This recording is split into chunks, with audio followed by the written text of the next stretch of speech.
As you can tell, I am very sick, or I am getting over being very sick due to the lovely raspy and croakiness of my voice. So I'm gonna keep this video short by my standards. So this is a continuation of me reading bad fan fiction from the Insanity Book 2, Welcome to the Mansion, like the Jeff the Killer, creepypasta, etc., fanfic. And I thought at the last video I was at the end of chapter 2, because that's where it cut off. That's where like the preview cut off. But I'm actually in the almost to the end of chapter 2. So I'm going to read chapter 2, chapter 3, and potentially chapter 4, because they start to get a little bit longer, but you know, we'll see. So where we last left our hero, Naomi, she was just talking to a member of her band, or the band that she is going to be a part of, talking about music and adding songs to their playlist. And one of the members of the band is like, hey, come meet me at a bakery shop down the street.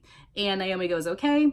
And then she walks downstairs and Sally goes, hey, where are you going? So we were picking up right there. Hey, Naomi, where are you going? Sally asked. To meet one of my band friends at the bakery, I said. Can I come? Sally asked. I don't see why not, I said. Hooray! Sally said, jumping up and down. I laughed. Oh, childhood innocence. How adorable. Come on, I said, walking to the door. And then they walk to the bakery and they sit down with June. Hey, Nao, June said, smiling when she saw Sally next to me. Oh, who is this? She asked. This is my little sister, Sally, I said. Hi, Sally, I'm June. Hi, Sally whispered. I sat down and Sally tugged on my shirt. I want a cookie. How about I go order us a colossal brownie cookie that has hot fudge on it? We all share it, June suggested. Sounds good. Also, can you get 2 cheesecakes for me? I asked, handing her 2 20s. You must have a big family, June said. You have no idea, I said, laughing. June smiled and walked to the counter. Are the cheesecakes for Masky? Sally asked. One is. The other's for the rest of the family, I said. Do you like Masky? Sally asked. As a friend, I said. You and Masky would make a good, cute couple, Sally said. Oh. Ooh, scandal. I shook my head and laughed. June walked back over and handed me a bag and my change. They'll bring the cookie out hot and fresh, June said. K, thanks, I said, and it's literally the letter K. Hold on. K, thanks. Oh, ooh, uh-oh, here comes trouble, June said. I looked up from cutting up the cookie. What is it? I asked. June tilted her head to the door. I looked over and saw Grace standing there with 4 other girls, and I'm just imagining them just standing there with like light shining behind them, just like, That's the rest of Grace's band. The redhead is Tammy, she's the drummer. The brunette is Lori, and she's the keyboardist. The light brown hair girl is Cassandra.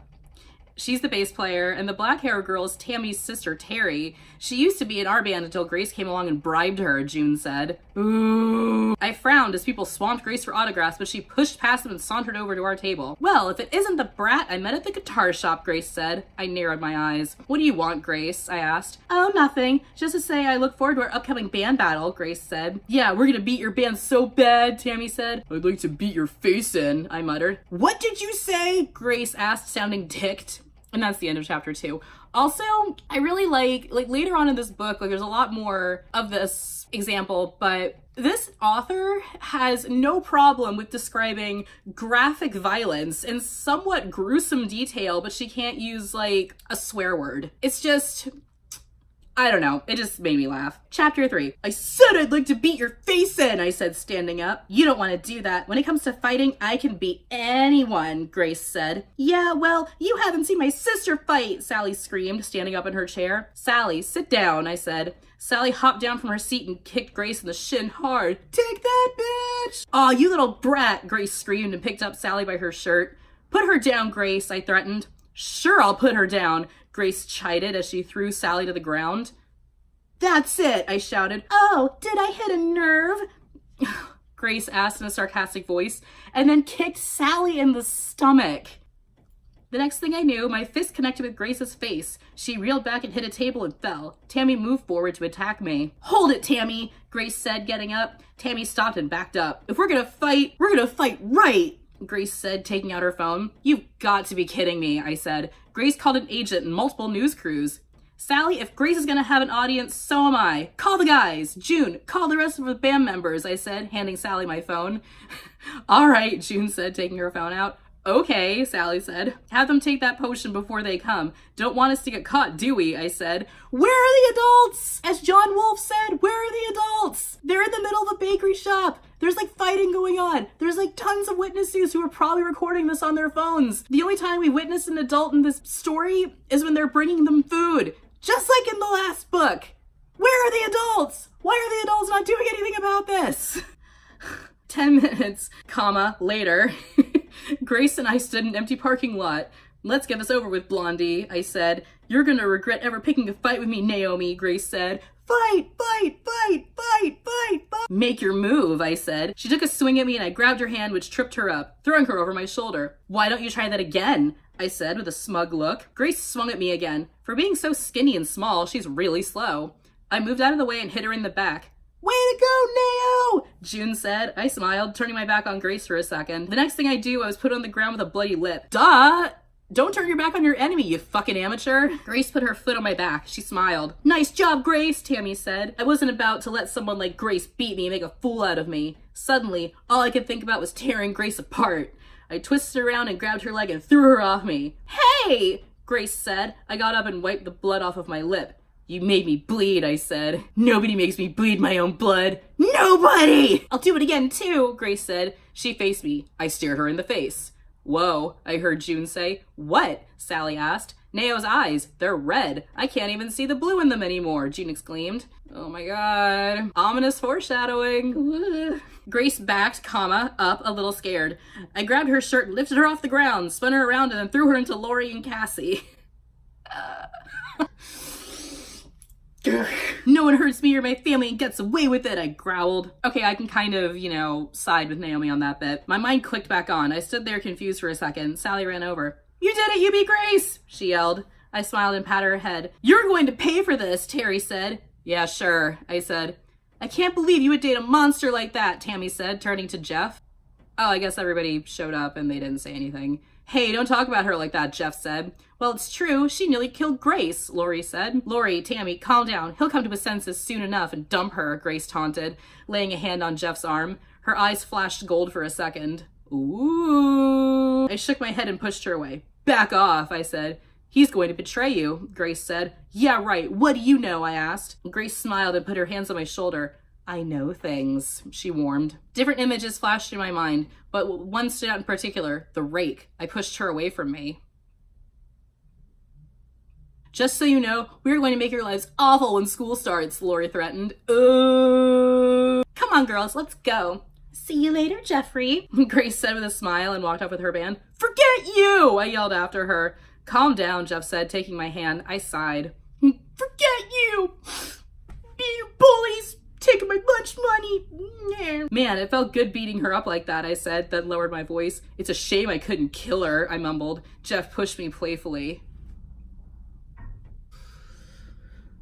Oh, God.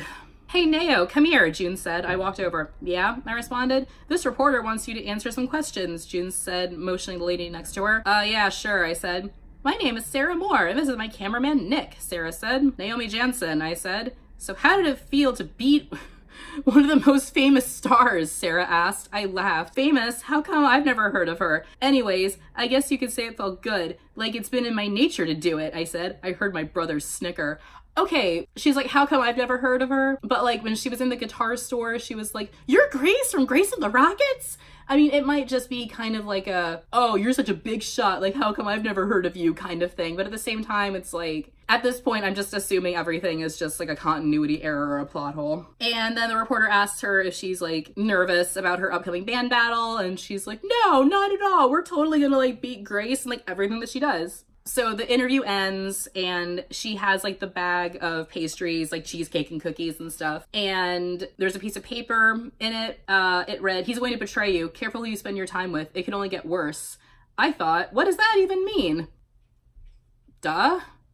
Hey, Nao, what was that? Sally asked. What was what? I asked. That thing with your eyes. How'd you do that? Sally asked. What are you talking about? I asked. Your eyes when you were fighting Grace, they turned red, Jeff said. Yeah, we couldn't see the blue color in them anymore, Ben said. Basically, you got Ben's eyes when he isn't normal, Hoodie said. How would I know? I can't see my own eyes, I said, turning around and looking at them. They all exchanged glances. It was probably nothing, Masky said. I nodded. We got back to the house a little while later, and they're like, oh, we should get pizza to celebrate Naomi beating up Grace. And Naomi's like, oh, I can go get it. There's a pizza place right across from the bakery where we were just at. So we got back to the house and decided about pizza, and then they're going back out. And Masky just says, like, I'll go with you. We'll be right back, I said. My eyes connected with Jeff's for a second. He had this weird look on his face, and his eyes stared blankly into space. I shrugged and walked outside. Masky walked next to me. How long have you and Jeff been together, he asked. About a year. Why, I asked. Just curious, Masky said. Ooh. We walked to the pizza shop. We ordered the pizzas and sat at the table to wait for them to be made. Well, if it isn't Naomi, I heard a girl say behind me. I turned around and saw Jade sitting there with a black-haired boy. Ooh. Hey, Jade, I said. What's up, she asked. Not much, just getting some pizza for my family, I said. She looked at Masky. Who's this, your boyfriend? Jade asked. Masky blushed. No, this is Tim. He's a good friend of mine, I said.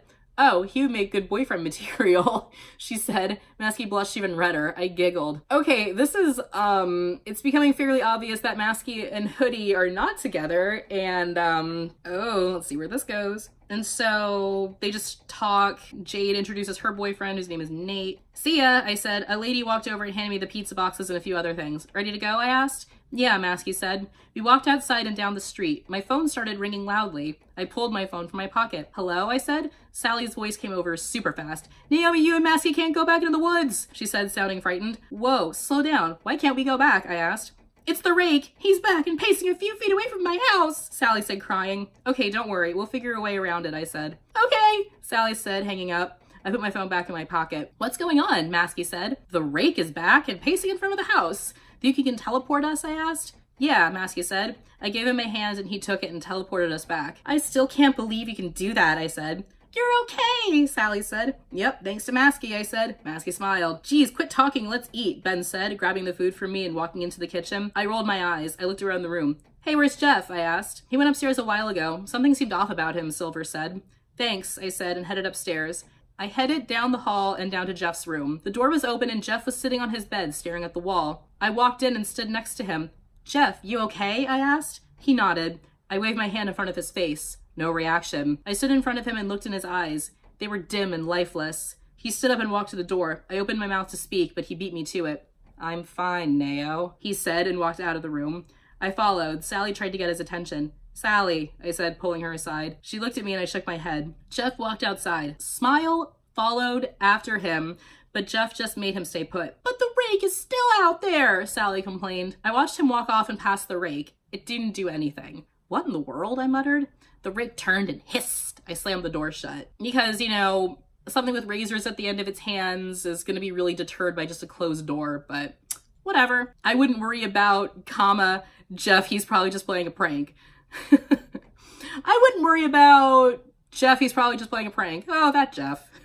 Yeah, sure. Go ahead and eat without me. I'm going to my room, I said, heading for the stairs. Sally hugged me. He's going to be fine, Sally said. I stayed silent. She let me go and I walked upstairs to my room and sat on my bed. Everything that happened today flashed through my mind. Who does she think she is anyway? I muttered. My phone buzzed. I picked it up. I had gotten a message from someone I didn't know, but I had a hunch who it was. I clicked on the message. It had a picture attached to it. Guess who came to visit me? It said. I clicked on the picture. It was of Grace and Jeff. Oh, ooh. I started texting back. Okay, whatever. I pressed send. My phone started ringing. I picked it up and pressed the talk button. He likes me more than you, Grace said. Lies, I said. Fine, don't believe me. Just wait and see what happens, she said and hung up. I screamed and threw my phone hard at my full-length mirror. The mirror cracked and shattered, making a loud noise. I collapsed to the floor in a fit of tears. My life was turning out to be what had happened to the glass. Shattered, broken, and useless. I felt arms wrap around my shoulders and hug me. I opened my eyes and saw Masky. He smiled and pulled me to him, hugging me tightly, which made me cry harder. Masky helped me up. Come on, let's go for a walk, he said.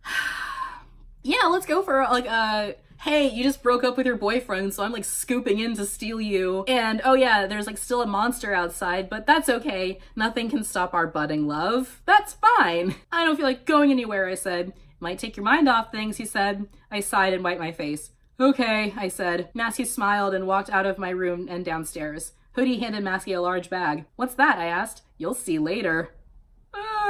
Masky said. We walked out of the door. Be back later, Masky said over his shoulder. See ya, Ben said. Have fun, Sally said. I was getting super confused. Captain Oblivious! Come on, Masky said. I followed him outside. It was completely dark except for the bright full moon shining through the trees. Where are you taking me? I asked as I realized we were going deeper into the woods. Masky laughed. You'll see soon, he said.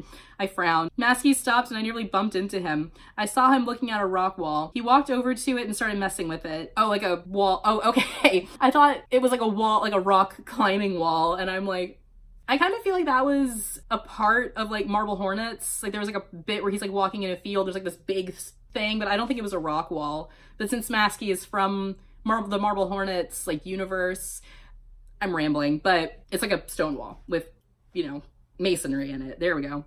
I sighed and looked at my phone. I had a few messages from Grace and a bunch from my band members. I clicked on the group message from the band. Oh my gosh, Grace has crossed the line, June said. She put it on every social media site. Jade replied, are you guys talking about that picture of her and Jeff? I sent the message and instantly got a message back. Yeah, but it's worse than that. I'll send the picture, Leah said. My phone buzzed and I clicked on the picture. My hand gripped the phone tightly as I felt my heart snap. The picture Leah had sent was of her and Jeff kissing. Oh! Her meaning her and, you know, Grace and Jeff. Oh! It's probably Photoshop though, Jade said. Yeah, it doesn't mean anything, June said. I got another picture. The caption of this was, my new boyfriend. I feel sorry for the loser girl he dumped, Jade said. Oh my god, Jade!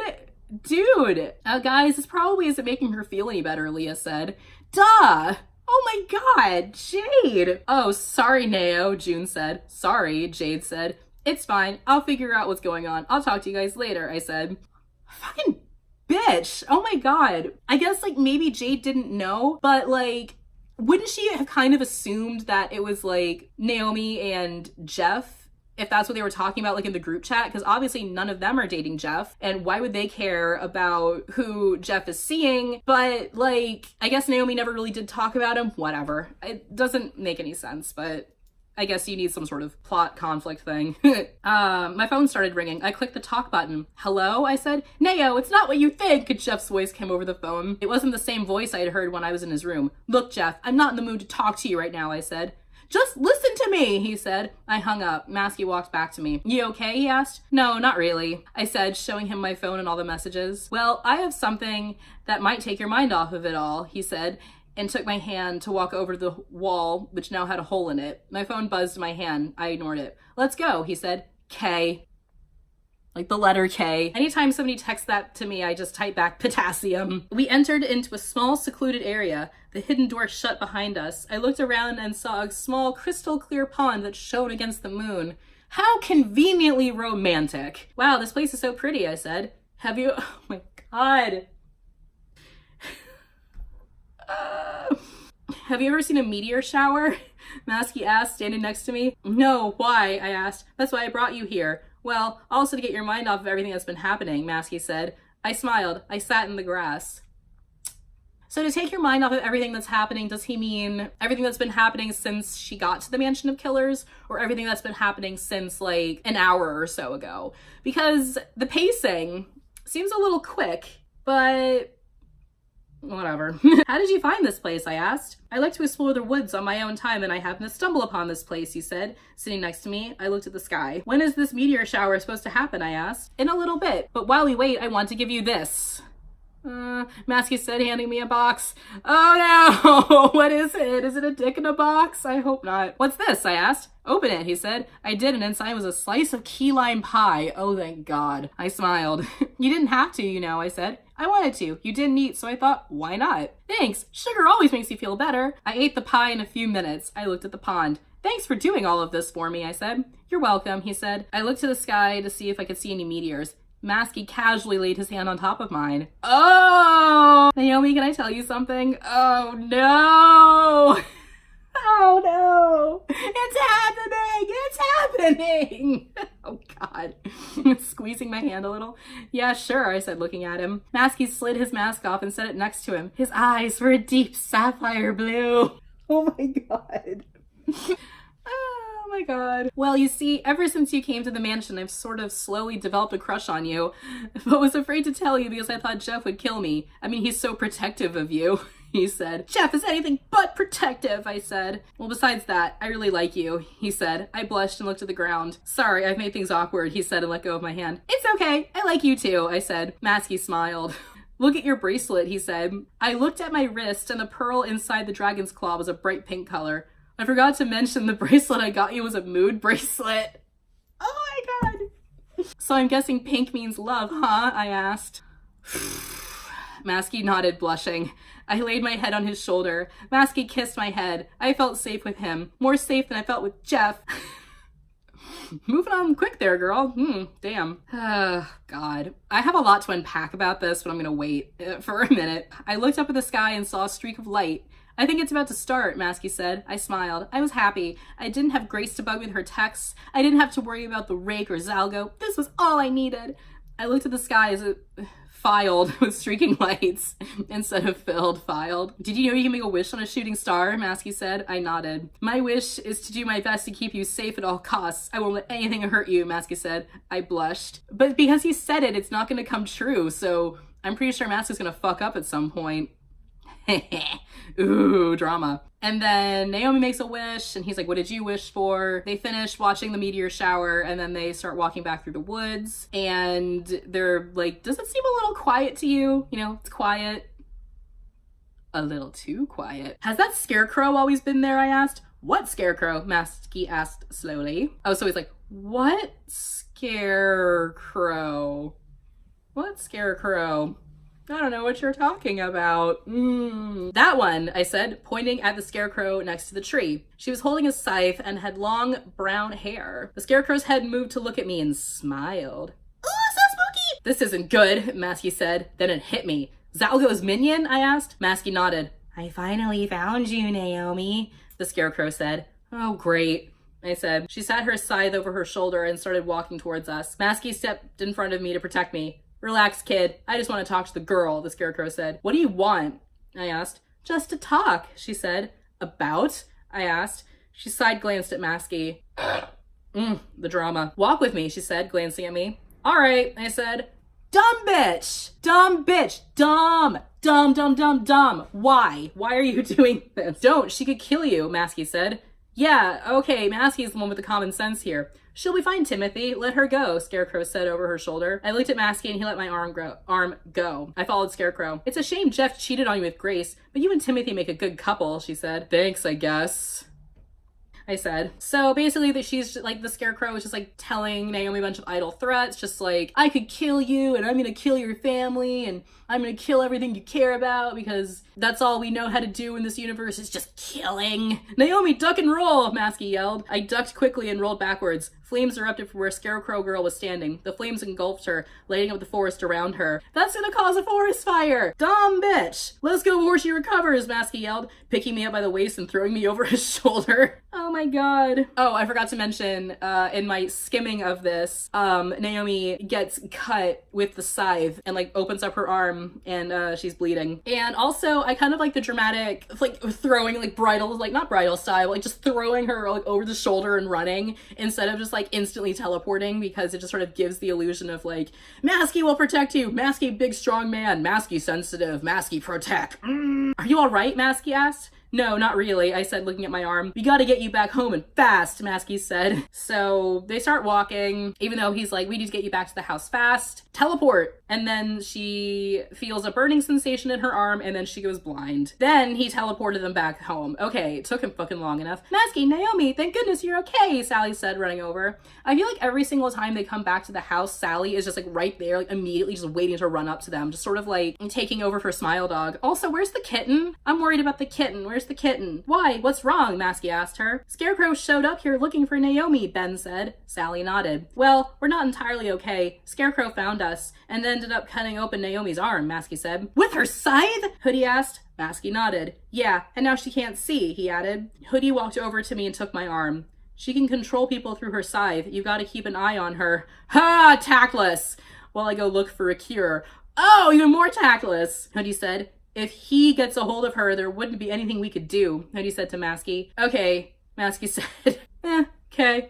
I just told this girl that I liked her, and, you know, there's like an evil minion who's like out to get her, and if anything happens to her, then there's nothing we could do, but okay. Sit here and don't move, Masky said, sitting me on the couch. It's not like I'm gonna go anywhere, I'm blind, I shouted. So she's sitting on the couch, and they're off like doing stuff, and she hears a voice in her head. Come to me, Naomi, it said. And the Rake is back. Okay, so this whole bit is kind of confusing to me. Like the order of like, not like order of operations, just the way it's written is like kind of confusing to me. So I'm gonna read it and try and make sense out of it. Rake is back, she said. As soon as she said that, there was a loud scraping noise. What was that? Ben asked as Masky walked in. That was the basement door opening, he said. We have a basement? Ben asked. Yeah, you spend so much time gaming up here you never go downstairs, Sally said. I'll go see what it is, Ben said, passing through the floor. Silver, where's Naomi? Masky asked. Silver shrugged. The door is wide open, and the Rake isn't there anymore, Sally cried. Ben appeared in the room.